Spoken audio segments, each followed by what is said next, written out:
আজকের ব্লগে থাকছে অনেক মজার রান্না। হাতে মাখানো মসুরের ডাল, চিকেন কারি, বাটা মাছের তরকারি আর চালের গুঁড়া কিভাবে সংরক্ষণ করা যায়। হ্যালো ফ্রেন্ডস, নমস্কার, গুড মর্নিং সবাইকে। ইলাজ ব্লগে স্বাগতম। কেমন আছেন সবাই? আশা করি ভগবানের কৃপায় ভালোই আছেন। আমিও তো অনেক ভালো আছি আপনাদের আশীর্বাদ আর ভালোবাসায়। ওই তো ওই যে ওখানে যে দেখলেন মুরগি পলিথিনে থেকে বের করতেছি, ওগুলো কিন্তু আমি কেটে নিয়েছি। তারপরে এই যে মসুর ডালও বসিয়ে দিচ্ছি। কিভাবে হাতে মাখানো এই মসুরের ডাল রান্না করি, এর মধ্যে দিয়ে দিয়েছি টমেটো, দিয়ে দিয়েছি আলু, আর দিয়ে দিয়েছি পেঁয়াজ, রসুন, কাঁচামরিচ। এখন সব মশলা দিয়ে আমি কিন্তু এগুলো মাখিয়ে নিব। শুধু তেল দিব না, তেল দিলেও দেওয়া যায়, কিন্তু আমি তেল দিব না। তেল ছাড়াই কিন্তু এই যে ভালো করে মাখিয়ে তারপরে পরিমাণ মতো জল দিয়ে দিব।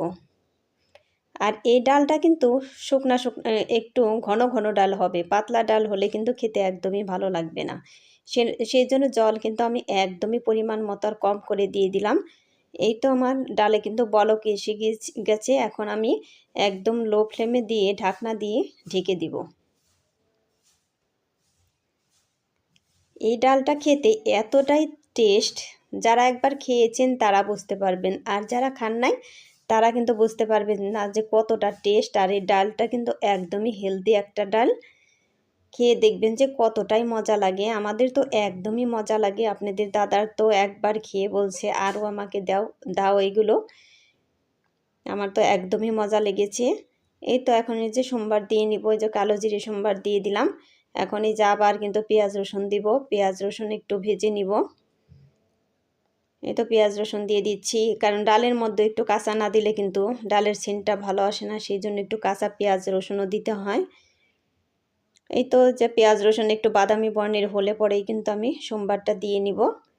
এই তো বাদামি বর্ণের হয়ে গিয়েছে। আর আমি তেলটা একটু ঠান্ডা করেই কিন্তু ডালের মধ্যে দিব, যাতে তেলটা ছিটে এদিক ওদিক না যায়, তেলের জাঁচটা। এই তো আমি কিন্তু এখনও দিইনি, এখন দিয়ে দিব। ওই দেখেন সুন্দর করে দিয়ে দিলাম। এই যে তেলের ওই জাঁচটা কিন্তু এদিক ওদিক ছড়িয়ে ছিটে গেল না, ঠান্ডাভাবে দিলাম দেখে। আর এই ডালটা কিন্তু খুবই সুস্বাদু। যারা খান নাই তারা একবার খেয়ে দেখবেন যে কতটাই টেস্ট লাগে এই ডাল। আর দেখেও মনে হবে যে খেতে কতটা টেস্ট হবে, খুবই সুন্দর হয়েছে। এই তো জিরে গুঁড়ো দিয়ে দিলাম। আমার ডাল কিন্তু হয়েই গিয়েছে। এখন আমি ডাল নামিয়ে নেব। ওই দেখেন কতটাই ঘন ঘন হয়েছে ডাল।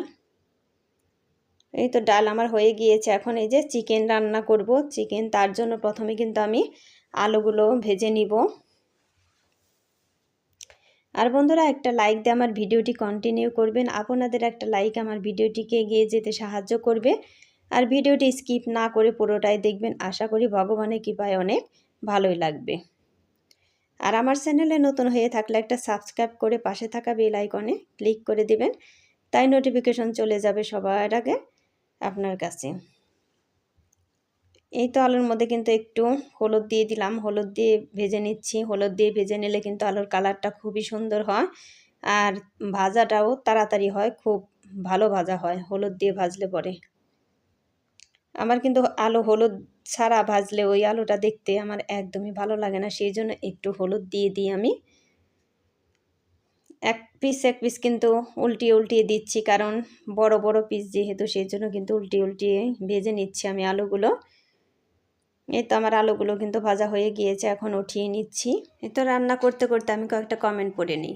রিক্তার রান্নাঘর থেকে লিখেছে, এক কথায় অসাধারণ সুন্দর একটা পোস্ট উপহার দিয়েছো বোন, সত্যি খুবই ভালো লাগলো। আমার আন্তরিক অভিনন্দন এবং ভালোবাসা জানিয়ে তোমার পাশে রইলাম। তোমাকে আমার পাশে থাকার অনুরোধ রইল। থ্যাংক ইউ সো মাচ দিদি ভাই, এত সুন্দর কমেন্ট করার জন্য অসংখ্য ধন্যবাদ। এভাবে আমার পাশে থাকবে, এভাবে আমার সাথে থাকবে, তার সাথে রইল অনেক অনেক ভালোবাসার, সাথে রইল আন্তরিক শুভেচ্ছা। লাইফস্টাইল উইথ রূপালী লিখেছে, চমৎকার লাগলো পুরো ভিডিওটা, চমৎকার recipe. Thank you so much দিদিভাই, এভাবে আমার পাশে থাকবে, এভাবে আমার সাথে থাকবে, তার সাথে রইল অনেক অনেক ভালোবাসার, সাথে রইল আন্তরিক শুভেচ্ছা।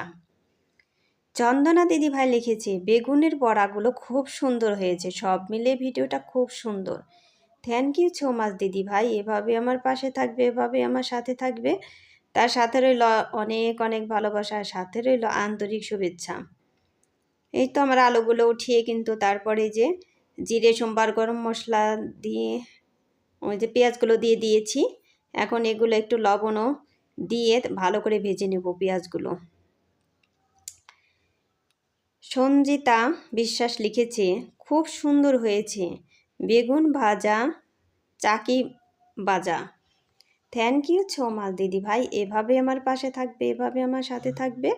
তার সাথে রইল অনেক অনেক ভালোবাসা, সাথে রইল আন্তরিক শুভেচ্ছা।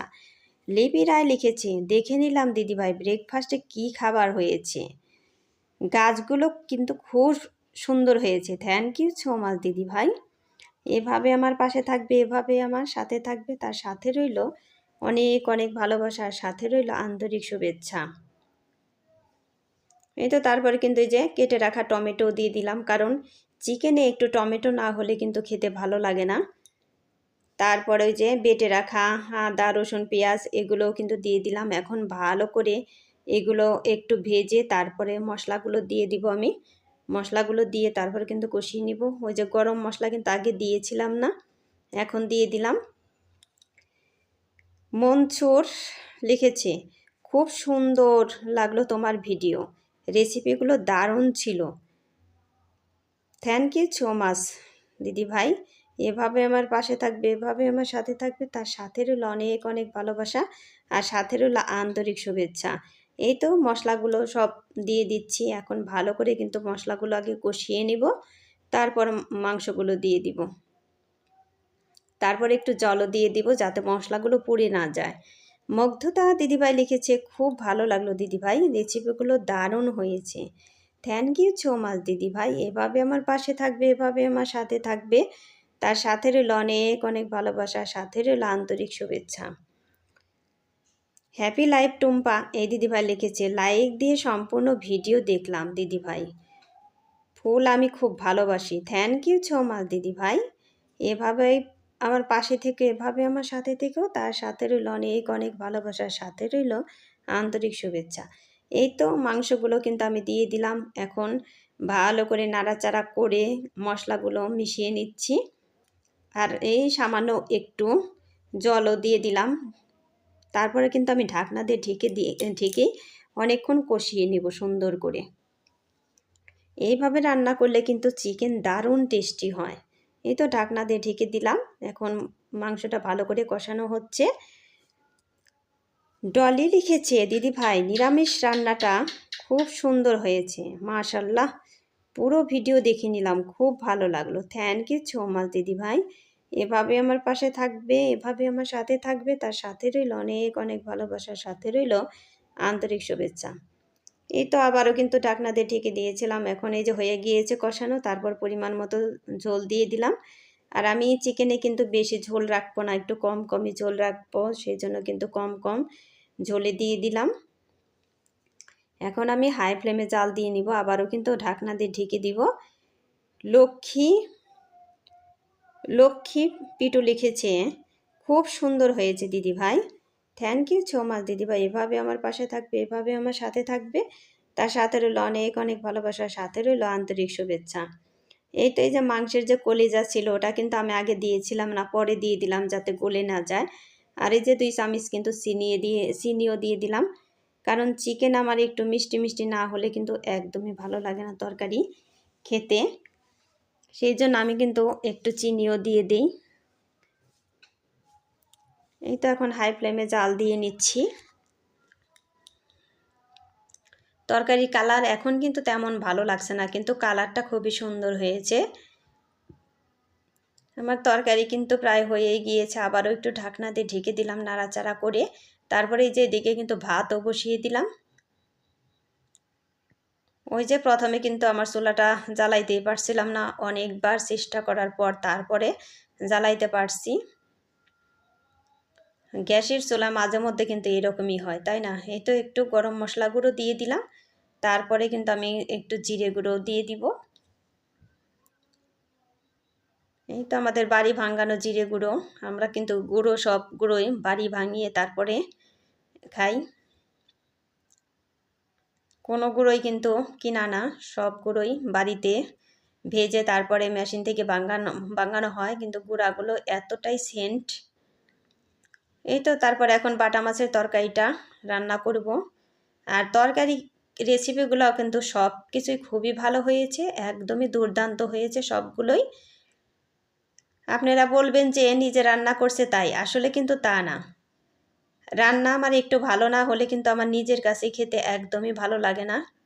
সেই জন্য কিন্তু সব সময় একটু ভালো করার চেষ্টা করি, যাতে রান্নাগুলো অনেক ভালো হয়। সেই চেষ্টাটাই কিন্তু করি, তা না হলে আমারও মুখে কিন্তু যাবে না একটু ভালো না হলে। বাটা মাছের তরকারিটাও কিন্তু একটু ভালোই রান্না করব, ভালো করে ভেজে নিচ্ছি। বাটা মাছ খেতে মোটামুটি ভালোই লাগে, খারাপ লাগে না। এই তো এই দেখেন কত সুন্দর করে ভেজে নিয়েছি, একটু লাল লাল করেই কিন্তু আমি ভেজে নিয়েছি মাছগুলো।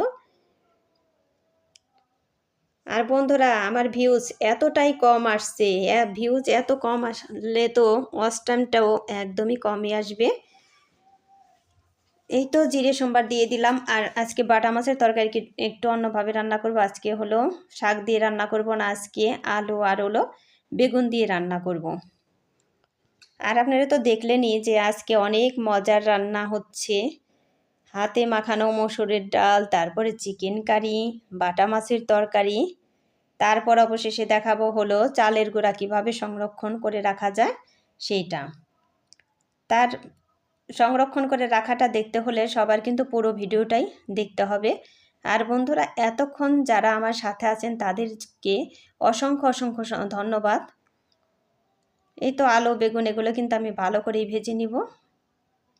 এই তো ভাজা আমার হয়ে গিয়েছে, তারপরে কিন্তু ঝোল দিয়ে দিব।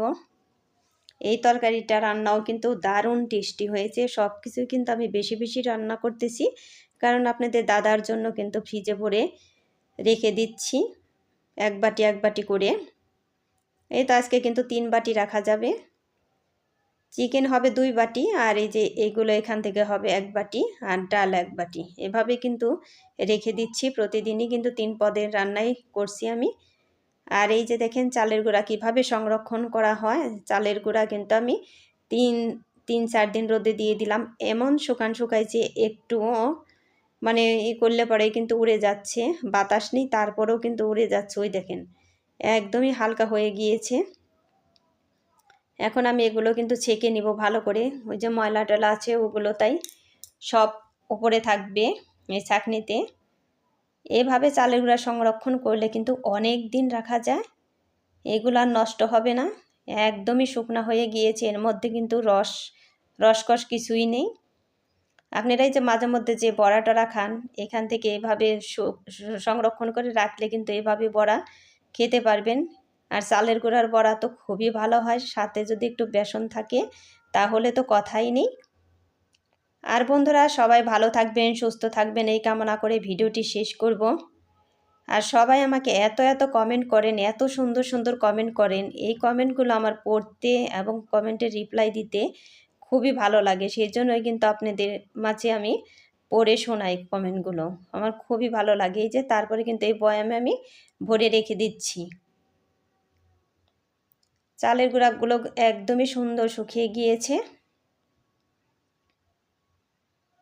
আর বন্ধুরা, আমার ভিডিওটি যদি একটুকুও কোনো অংশে ভালো লেগে থাকে, তাহলে বন্ধুরা যে যেখানেই থাকেন, কাছে কিংবা দূরে, দেশে কিংবা দেশের বাইরে, সেখান থেকে ছোট্ট করে একটা কমেন্ট করে জানাবেন আর বন্ধুদের মাঝে শেয়ার করে দিবেন। এই তো বয়ামে কিন্তু ভরে রেখে দিলাম। আর ওই দেখেন কত সুন্দর কালার হয়েছে তরকারির। এই যে বাটা মাছের তরকারি, চিকেন, তারপরে যে মসুরের ডাল। যাই হোক, এখানেই ভিডিওটি শেষ করছি, আর বড় করব না। সবাই ভালো থাকবেন, টাটা, বাই বাই।